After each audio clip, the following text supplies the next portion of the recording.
Greetings, friends and fellow aliens, and thank you for stopping by here. I want to talk a little bit about gatekeeping, and particularly gatekeeping in the writing community, or just in the creative pursuits in general. So what is a gatekeeper? Let's identify that really quick. A gatekeeper is literally just somebody who controls access to something.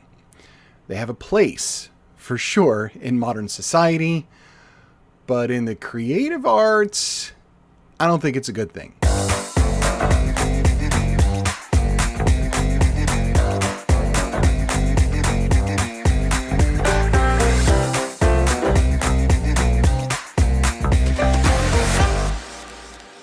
Oh, gatekeeping.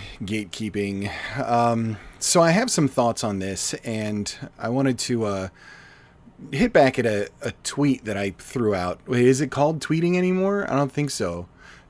Twitter was rebranded to this whole X thing, right? And it's like, now nobody knows what the hell to call it. Like, is the X, like, do you say Exeter? Like, it's not Exeter for Twitter, right? Some people said, well, maybe we should just call it Jitter. And actually, I kind of like that. So I don't know. But anyway, I had a jit that I put online. That's a terrible way to say it. I went ahead and jit online. I put up a tweet online. I'm just going to call it that. I put up a tweet online, and it was just a little bit of a heartfelt rant about gatekeeping, because this is something that I see a lot of fellow authors, writers, coming up against. And look, we have enough obstacles, okay? Most of them are up in here anyway, but we have enough obstacles, be it imposter syndrome or just feeling like, we're stressed out and can't carve out the time to write, or, whatever we're doing is just crap anyway. We're not making any progress, and we see everybody else making progress. Like, there's so many things going on in a writer's mind as it is. We don't need to add gatekeeping on top of it. So I decided to just write a little heartfelt post, and boy, was that a fascinating exercise in just in social interaction. Because sure enough, if you start talking about how you don't like gatekeeping, something inevitable happens. Gatekeepers get angry. Who saw that coming? Before I get into all that, I'm going to read you the post and just go through some of the responses and just give you some of my thoughts on it, because I thought I'd like to expand and clarify on a few things. I did want to let you know that you can go to my website, and on my site, right here, if you go ahead, and this is the first page you'll see on the site, there's a subscribe right here, and it brings up this little doohickey, and you can just put in your email and say, sure, update me because I'm cool. And if you do so, you will get access to the first chapter of my upcoming novel, Space Pew Pew. And it's hilarious, really fun. I went for comedy science fiction. I grew up on these kinds of stories. So think things like Galaxy Quest or Ice Pirates or Red Dwarf or whatever. If it's got comedy in space, I enjoy it. All you got to do is sign up. I don't spam you or anything like that. Just go ahead and throw in your email address. You'll get a link after you confirm. That'll take you right there. You can read the first chapter and hopefully get some laughs and really enjoy it. I would love to be able to connect with you on all the things. So follow me on all the things and sign up for that. You're not going to get spammed, and we're good to go. Right? Right. So anyway, we're going to go ahead and just have a little chat about some gatekeeping. And here's the thing. There's a time and a place for somebody to control access to something. And that time and a place is typically in a professional pursuit of some kind.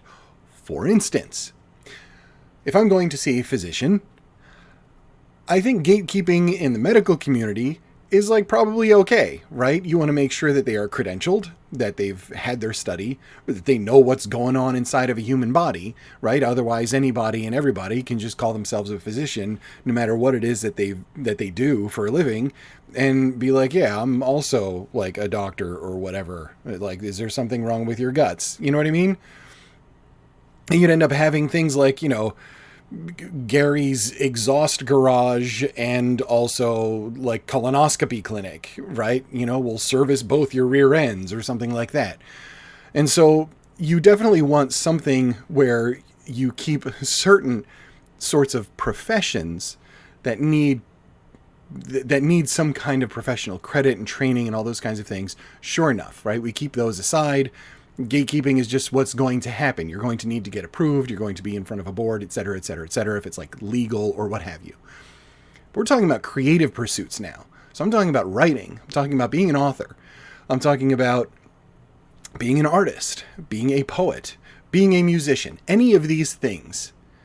Is gatekeeping really okay and or necessary? Now, to me, absolutely not. In no creative pursuit should have any kind of gatekeeping at all. Granted, you can make the argument and say, well, writing, okay, so like if you're writing for a magazine or if you're writing for a newspaper, but have any of you read a magazine article or a newspaper article anytime in the last like 10 or 15 years? Because most of it is absolute abject trash. And so, I mean, like, it's not really doing any good to be credentialed or anything like that. You can generally get better writing literally just about anywhere on the internet than you can garbage articles that are getting thrown up on something like the Washington Post or New York Times. So what good does that really do? You know, there are people that are independent that write articles for Substack or Medium or whatever, and they're far more intelligent, skilled, and well thought out arguments and presenting things than you would find in major publications. So again, like that's just gatekeeping. If you're saying, well, you can't write these articles unless you've done this, this, or this, really, I don't think so, because we have an entire independent ecosystem that says otherwise. So I'm going to read to you what my post was on Twitter. I brought it up here. And let me just go through this and maybe go through a couple of the responses as well, just to give you an idea of what my message is, and I'll clarify just a little bit. Right, so here we go. Fellow writers and authors, gatekeepers exist because they are given permission to exist. Stop giving them permission. You don't have to publish the way people tell you that you have to publish. You don't have to use the language someone demands that you use. You don't have to write about what someone wants you to write about. You don't have to follow arbitrary rules, air quotes, from anyone that does not know you, has never set foot in your shoes, and does not know your heart or your mind. Nobody on this earth has power over you unless you consent to their power. Write what's in your heart and in your head. Carve out your own path to get the words in front of others. Take what works, discard what doesn't, and never ask permission. You know you. Never be shamed into censoring yourself, and never give a second thought to people who try to manipulate you or offer you fame and exposure in exchange for cash or obedience. You are an artist, not a subject. Close rant. So just to refresh on some of these things, right? I see this often in the writing community in particular, and it's usually people begging somewhere for people to see their work, or just slaving over trying to get their work seen by a particular agent or a particular person or whatever else. Now look, if you're querying and that's the path you want to take, have at it. But you have to know that there are other options available. And finding the one that's the best for you and your work is what's really important. I'll give you, for instance, using my own book as an example, right? This is the not for resale Amazon copy of The Caretaker, okay? And so when it was time to self-publish that book, I started writing this, and all of maybe 5,000 words in, my brother passed away. And this book became, for me, a very therapeutic thing to get through, because I was able to pour a lot of what I was feeling and thinking and going through in terms of wrapping my head around the sudden death of somebody very close to me, and put that in the story in a way, and work through some of those feelings. When it came time to publish, sure, I had an option.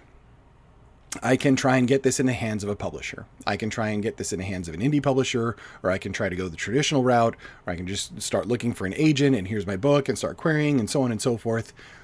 For me, it was more important to have ultimate control over every single word, every aspect of the presentation of that book, and to distribute it on my own. Now, I was smart, and I had a base of people that were very interested in my work and what I was doing already set up. And I took the time to create that. It was a lot of hard work over the course of a couple of years to basically have a fan base, so to speak, ready to go when the novel was pushed out. Those are my YouTube peeps, right? And And that was a good thing because I was able to connect with people about the things that I was feeling and going through and just psychology and all those different things. And those individuals were interested in me and my work as a result. We have a relationship where I'll post something to try and help the way people are thinking, help them feel better about themselves or whatever else. And in turn, it resonates, and those are people that are interested in the things that I do. So it is a symbiotic relationship. I wasn't going to go the traditional route with that book because it was too important to me that everything was precise and intentional.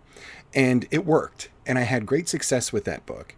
So much so that it's still sitting on Amazon with over 160 reviews and 5 stars and all the things. Like I did well, right? I did great with it. And it wasn't for me to go that traditional route, but some people want to do the traditional route, and that is totally, totally fine. I have no problem with that. To me, also, if you're discounting self-publishing or independent publishing, then I think there's an issue there. People who look down upon people who self-publish, I have a problem with you. I have a problem with you because you don't understand that some of us don't want or need the gatekeeper for our work, that we want to get past that. So that's what I'm kind of saying here is like, listen, there is another option for you. It is not a bad thing to go independent. And also, what is your metric of success? You know, if you're trying to publish traditionally because you want you want the fame and fortune of J.K. or Stephen King or whatever, like off you go. There's such a small fraction of a percent can get there, but like I believe in you. If that's what you want, then go to it. For me though, it had to be self. And that's what I'm trying to say here is like, listen, you are your own person and you are your own artist. And so trying to change the way you present yourself, change the way you say things and do things and everything else because somebody else is saying that that's how you're supposed to. Now, I have a problem with that in the creative arts. I have a problem with that in the creative field. So if we're doing that, look, if that's by the nature of traditional publishing, you have to go through gatekeepers to get your work published. And that may be fine with you. And like, that's cool. Not fine with me. That's why I did it independently. And that's why I'm trying to find small time or independent publishers that I can actually work with, that we can have a relationship together where I can still be independent and be under a banner and just expand the reader base and all those different things. And that's very, very important to me. So interesting, some responses here. And for the most part, very, very positive, right? People fully agree. Alan had an interesting point here. Part of me loves the call for creative independence. Another part of me thinks all very well, but I still want others to read what I've written. That is a different issue. Finding readers is a different issue than gatekeeping, right? But then I did have some that were really interesting, where it's like I agree to a point, right? Or I agree-ish, or I agree sort of. And I like this one. It's going to irk a lot of gatekeepers. Yeah. And in cases where somebody agrees to a point, it's like, well, if you have a character invent something that has cultural significance and the character isn't a part of the culture, research it before arguing. This is like, to me, it's not the same thing. Doing research is part of an author's job. Like, you should speak intelligently about the things that you're speaking about.